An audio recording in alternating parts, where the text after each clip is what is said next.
Welcome back. Deck Hockey Focus here, checking in with you guys. Eric Mock and Ryan Shackelford, respectively. The summer tournament, the NDA National Tournament, is officially over.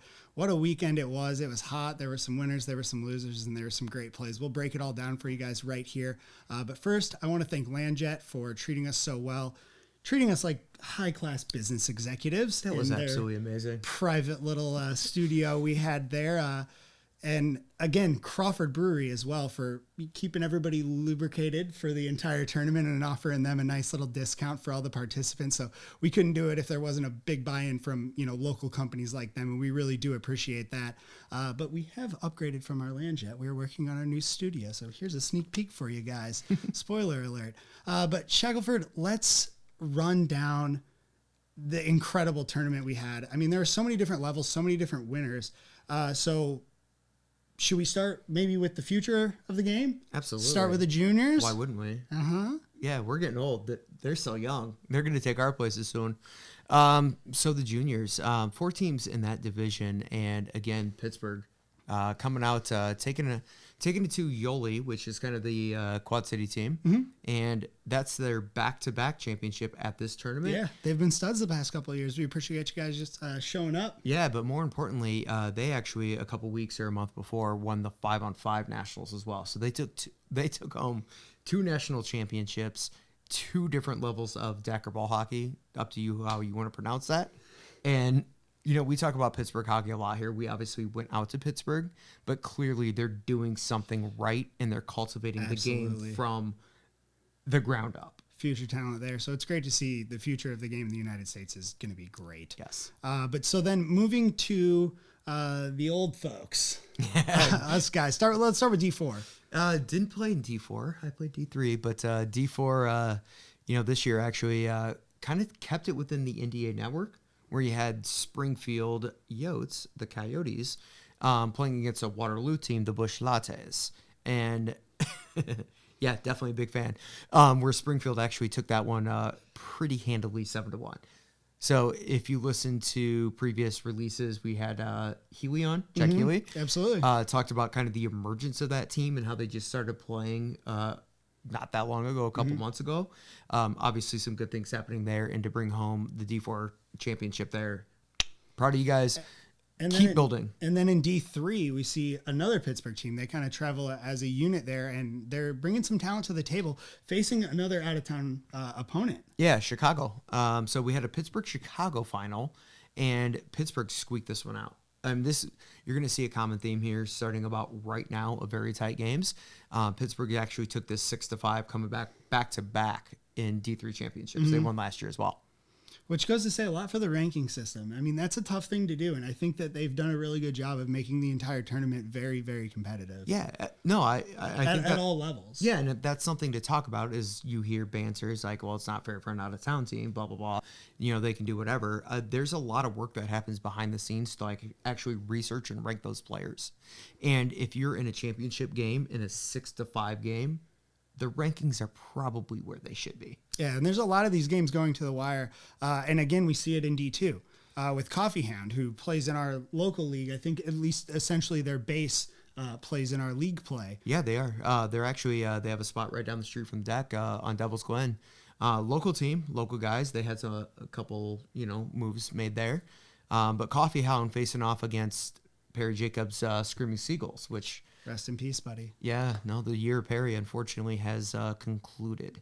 It's a half year of Perry. We'll celebrate the first half. So 4-3, Coffee Hound takes it over Screaming Seagulls, and that was an absolute battle. So that actually took place right after the D1 game. So they still had a ton of fans out for that game, and they put on a great show. I mean, it was an absolute grudge match. I had a great time watching that game, just as much as I did with D1. Absolutely. No, it was back and forth, and a lot of those guys were local guys, so it's they're teammates in a couple weeks. They were teammates a month ago. Love to hate each other. Now they're playing against each other. It was absolutely a hell of a game to watch. Fun. But moving to D1. Yes. Battle Royale. The premiere, the prime time. Yeah. So we've seen in the past the Deckheads have been, consistently dominant. They've faced some solid opposition. So I think that they're probably the favorite coming into pretty much any tournament. And we see our out-of-town boys, the Cowboys. Yeah, well, before we get into this actual game, like just to recap where the teams were in D1, we had the Deckheads, perennial champions. We just talked about that. Mm-hmm. We had, I'm going to call them Toronto, that's where they're from, but the Southwest Cowboys. Mm-hmm. We had the QC Storm, which is actually our pro team, our SBHL team put a team in. And then subsidized by a few other local guys that play at the top level. Exactly. And then we had kind of a mismatch, I'm going to call it that. It's basically BD Bandits. They were the Mississippi Chuggers, something like that. Yeah, right. Yeah, but it was kind of those guys that weren't exactly invited to that team. They kind of made their own team. So, but they actually played really well. They took out a few wins. They were all over the place, and it was great. Mississippi Valley Juicers. There you go. Yeah. And then we had the perennial. They were Factory of Fear this year, but it was the combo. They had the guys from London, Ontario. Quad Cities, Springfield, Waterloo, that combo team, and they played really well. But factoring all of that in, the round robin games were unreal. Yeah. You had teams that played super tight against one another. They'd play a different team the next time, get blown out, and then win their next game. Absolutely. It was, I don't even know how to describe it. Anybody could have won any game. Yeah, there was no consistency. There were no favorites. Deckheads included, the Toronto boys included, it was every game could have been won or lost. I think there was maybe a handful of ones that got out of hand for a team or two, but overall, I could have seen any one of those teams going for it. Absolutely. And what you saw is if a team, when it got out of hand and maybe a blowout, and you can check that online, they bounced back and then played tight or beat the next game. So it was back and forth. There's nothing to be taken lightly. But do we want to talk about what happened on Sunday? Yeah. So the whole weekend, we're talking 95-degree heat. Yeah. I mean, people are dying and just giving their all, and everybody's absolutely exhausted. So we come to Championship Sunday, Deckheads versus the Cowboys, and that was my pick. I think early on, I don't know if I quoted that on camera or not, but I thought that the Cowboys were the best chance for the Deckheads to finally get their upset, which I think, maybe a few people were looking to see hey, when is somebody going to come in and just really, take down the local boys in their own tournament, and challenge the home ground there a little bit. And the Cowboys, I thought early on, they almost, I want to say, stumbled out of the blocks. Oh, they totally did. Yeah. They're a 5-on-5 based team. Yep. So 3-on-3 is not what they always, their ground, their base where they play. They did form Team Great Britain. I was going to say, that's where they got their feet wet. Yep, that's where they did go to Slovakia last November to play. So they're used to the game, but their day-to-day is within 5-on-5. So you're 100% correct. Yeah. It took them a little bit to adjust, get everybody to gel to that. It's a new system. Right. Smaller rink, offensive-oriented. How do you adjust? Well, and so two guys, right? Early on, I thought the Deckheads, they've got their systems. They practice all the time. The team chemistry for them is going to be basically maxed out. Yes. And so we don't know exactly what kind of team chemistry they're bringing. They're a little bit of a new team to us other than what we saw in the international play, but, a bit of a wild card there. I thought that the Deckheads were going to oust them based on conditioning alone. I thought that the Cowboys, given a scoring opportunity, they seemed like they finished every opportunity that they got. I was just worried that they wouldn't have the endurance, to fight through the heat and fight through the entire weekend, especially with all the competition that they had to oust just to get there. So I thought that they might have a bit of a legs issue. Exactly. Sure. And we know that the Deckheads, they're a third period team for eternity. Yeah. And we've seen that in years past where the Deckheads actually, they fall behind in championship games. They did last year. They come back with Louisiana. Agreed. But the thing is, there's no panic. They understand how to play from behind. Right. And they understand the 3-on-3 game probably better than anybody else we can reference. They understand that there's 5 minutes left. We're down by 3. We can score those goals. No problem. No panic. No rush. It is what it is. Let's regroup and figure out that new strategy. Well, and then so the day prior in the elimination rounds, maybe it was still in round robin play. It would have been. So the Cowboys and the Deckheads faced off head to head. And I was like, I already know how this is going to fall. And it's going to be Deckheads and Cowboys. So we're basically getting a preview of the championship. Cowboys come out and take the early lead. I don't remember exactly what the score was, but they blank the deckheads in period 1 of 2. So, Yep. and which was maybe something that we should have mentioned is all through round robin play, it's two periods, 12-minute periods. And then when we switch to Championship Sunday, it switches to 3 periods. So deckheads get blanked for the first half. And I don't know that I've seen that happen to them a lot. Not in recent memory. And what do? I don't know. You tell me. They go to their old school playbook, pull the goalie, put 4 men on, and just throw as many shots at the net as we possibly can. And we got Nick and we got Yannick with an absolute bomb of a shot at the point.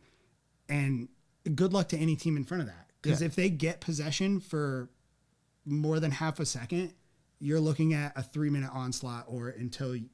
Well, and the thing about how they play that, and just to call out, is it's actually very controlled. Extremely. Very process-oriented. They're not bomb and shot.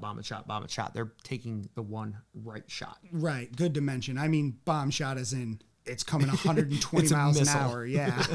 But I mean, and we've seen that in spectacular fashion in the past, even dating back to last year where they had this spectacular comeback. Yeah, we were talking the semifinal game coming into this, though. And the semifinal game, honestly, I don't recall the score, but I think it was maybe like 3-2. It was a tight one. But that game was a preview of what we all discussed earlier of how we're going to get the championship. Yeah. And as we get to the championship, I'm not going to lie, this is the most unusual game I have seen. Yeah. So I did miss, I think, the first 2 goals. I was running around. But spoiler alert, again, we're going to have a little bit of live video and stuff that we're working on as we speak. So I was running around like a chicken with my head cut off, but early lead. First face-off. Yeah. So here's what happened. The Cowboys win the first draw, pull it back, and just turn and rip a shot. Yeah. Goes in. Momentum immediately swung Right. to Pucks at the net. the Cowboys. And it's in. So I'm going to save you a lot of the first 1.75 periods. Well, I'm going to say it was real close there until They broke it open. mid-second, and then it just started to fall, right? No, it went...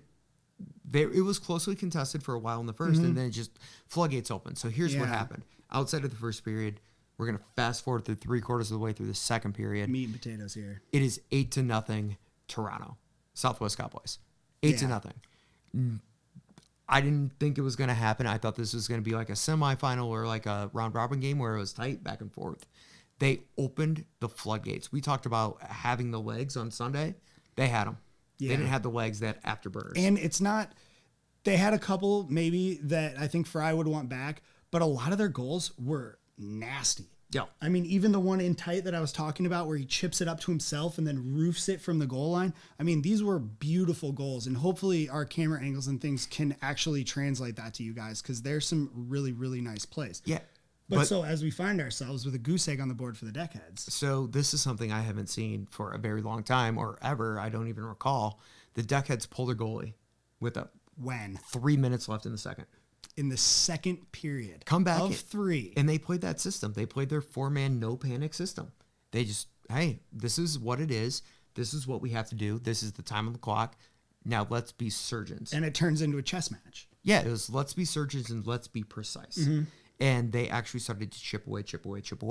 Fry actually came back. Zach Freiberger, who we're referring to, came back in the net with about 1 minute, 90 seconds left in the second because they had chipped away a couple goals. I think it was about 8-2 or 8-3 at that point. And then we get to the third. The third period was pretty much 4-on-3. The whole way. And couple of penalties in there. Yeah. So you get that odd man as well. So the start of the period, that actually, it wasn't like 8-3 at that point. I think it was like 6-2 or 6-3. Toronto, Southwest Cowboys had gotten a few empty netters. So they have this, it's opened up a little bit here. Yeah. You only have 12, 13 minutes to figure this out. And that's a lot of goals, particularly considering how, one, their goaltender played from Toronto. Outstanding. Yeah. You weren't getting anything past him. He enters the game with like a 9-2 or 9-3, something along those lines. And they were very structured defensively. They knew what they were doing. So the deckheads just go, they play their game. There's the no panic. Let's be surgeons. Let's be precise. And they chip away. Finally, with like 2 minutes left, it's 8-6. Yeah. We have a ball game. So I want to give a quick shout out to Nick Swisher, who I thought played maybe better than I thought he was capable of, playing that goal line kind of low side net and picking up some of the rebounds that are coming off of these absolute missile shots from Yannick and from Nick and from Pat, where, I mean, he's dumping them on a second's notice. And I thought he played amazing. Yeah. Kyle Schott, who, I mean, was just in Montreal playing with Team USA, still a kid playing in that level. And he proved he could be there doing that exact same thing. Yeah. When Swish needed a break for the Deckheads, Kyle Schott went and took that spot and buried a couple. And so the Deckheads are rolling hot, doing their 4-on-3, 4-on-2 on occasion. There. So here's what happened though, like coming down the gate here. Yeah. We're on the home stretch. It's a tight game now. It's 8-6, it's 8-7. Tempers are starting to get a little up there. Nobody's going to let this go. So it gets a little bangy, gets a little physical. Penalties are starting to get on the board. Yeah. Regardless, the Deckheads have a prime opportunity. It's 8-7 at this point. There's about 45 seconds left, and they're on the power play. And I'll give all the credit in the world. If you can survive a 4-on-2 against that team, you deserve it. You own it. You win it. It's yours. We're excited to announce that 8-7 Southwest Cowboys win that championship and take the NDA National Championship for the first time ever up north to Canada. Wow.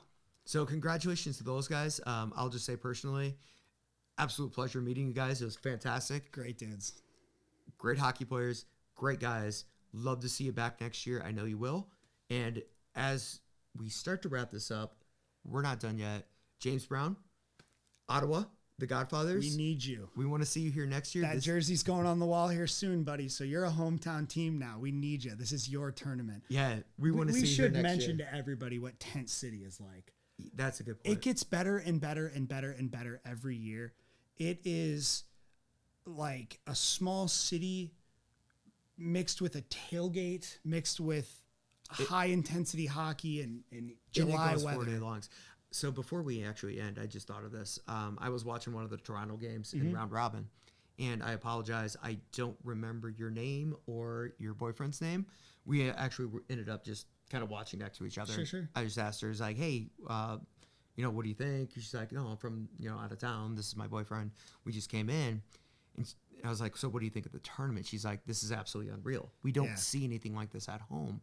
And she was actually like, well, I was actually texting somebody from back home trying to explain it. And she took like a panoramic video. And she's like, the only thing I can say is that I told her is like, this video doesn't do it justice. There's no way to describe it. There's hundreds, if not 1,000 people watching a game on Saturday afternoon. Vendors everywhere, music pumping. So the atmosphere is absolutely amazing. Coolers are full. Again, James Brown, Ottawa Godfathers, we're looking at you guys. Love you guys. You'll have the time of your life and you can stay with us. Need to see with Mott. Need to see you in Iowa. But hey, as we wrap this up though, we are going to bring a second segment. Mm-hmm. We do want to go kind of out to New Jersey with Anthony Sanrocco in the EBHL. Plays with the Garden State teams. He did a lot of work with us and helped us out a lot with Team USA 5-on-5 in Slovakia. So we did want to bring him on. As we transition to that, we're going to give you a quick little recap on the screen here of what happened this weekend. Anthony, thanks for joining us. Welcome to the show. Hey, thanks for having me, fellas. Happy to be on. Absolutely. Good to connect with you here finally.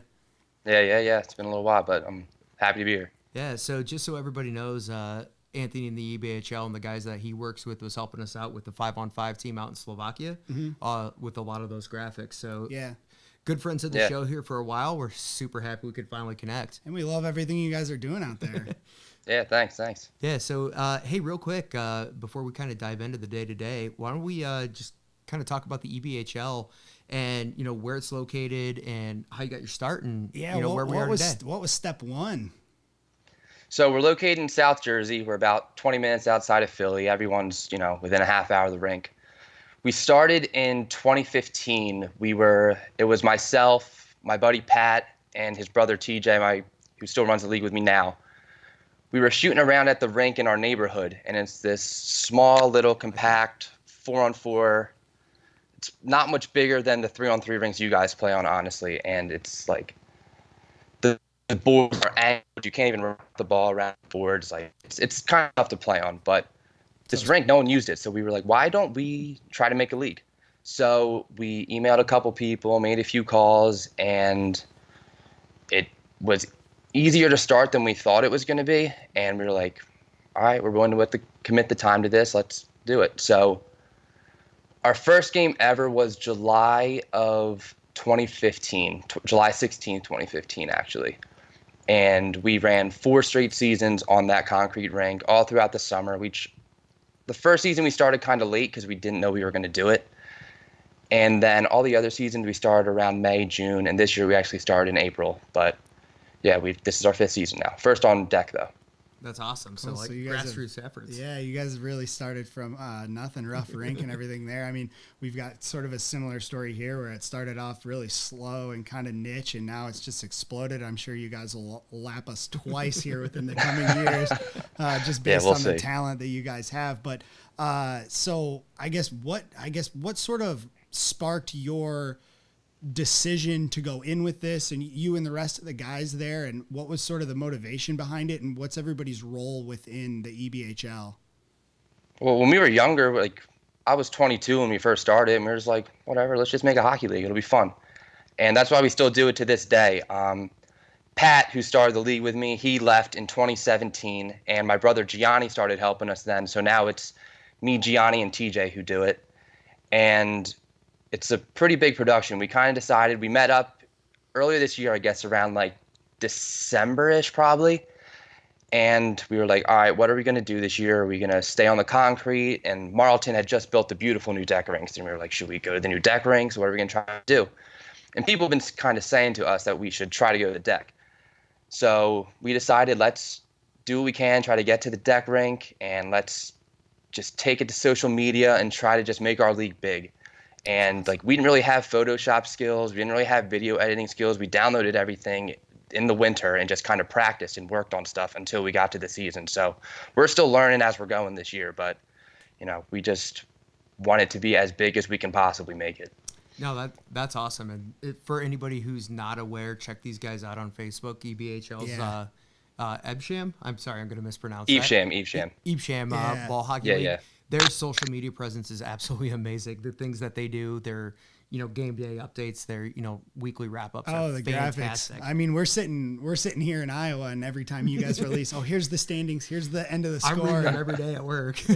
yeah, and I love it. I love it there. But I mean, who sort of orchestrates all of that as far as the social media goes? I mean, we all have our own little role. We use an app called Hootsuite, and we just upload all our pictures, videos, everything on the day that we edit everything. And the way we do it is we'll have each team, during the regular season, each team played 1 game a week for the most part. Weather kind of restricted it, and there were times where it didn't work out that way. But generally, we had 5 games a week. And on Monday or Tuesday following our Sunday games, we would all meet up at my house. In my guest bedroom, we actually made into an office for the EBHL. And we would do essentially like a 9 to 5, and we would just sit down, talk about the games, edit videos. If we think a play was like a nice play, we write it on the whiteboard, and we would just edit all the games, do the graphics. At the end of the day, we compiled the top 10 plays into what we thought were the best plays, and then we'd upload it all to our website. And as the week went on, we would we're getting the updates that it's uploading as the rest of the league is. We're not doing anything once the week starts, so it all just kind of goes up there, and that's really it. Well, that's great. Plug your stuff. Tell them the website. Tell them where to follow you and stuff. Because I mean, I love following you guys. Yeah, it's absolutely amazing. Yeah, our Instagram is where we do like the most stuff. I mean, all of our social media is on everything, but Instagram is our most up to date. We keep track of the times the most on that, and we'll post every single game, all the highlights. We'll have a graphic with the goals and the points, and then on our YouTube page, we have condensed games of every single game. We'll go through, and just kind of like how the NHL, YouTube account has. It's not all the goals, it's just all the the scoring plays, the high percentage plays, the nice saves.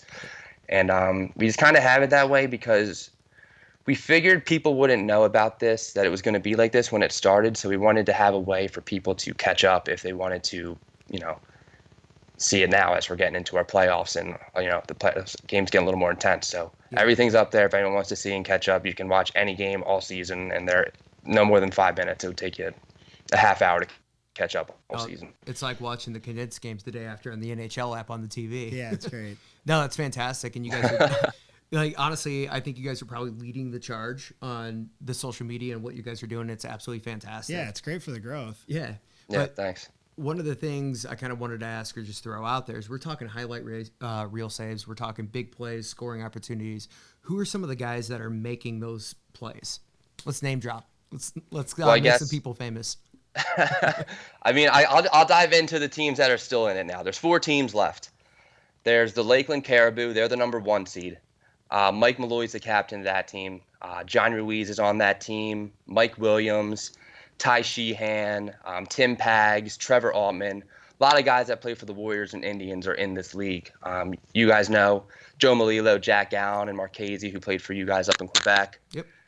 They're the top seed. Jersey they won boys. 8-1, and they're matched up against the Belmar Hawks, who are the 4 seed. They actually beat the Caribou in the season, though. That was their only loss during the regular season.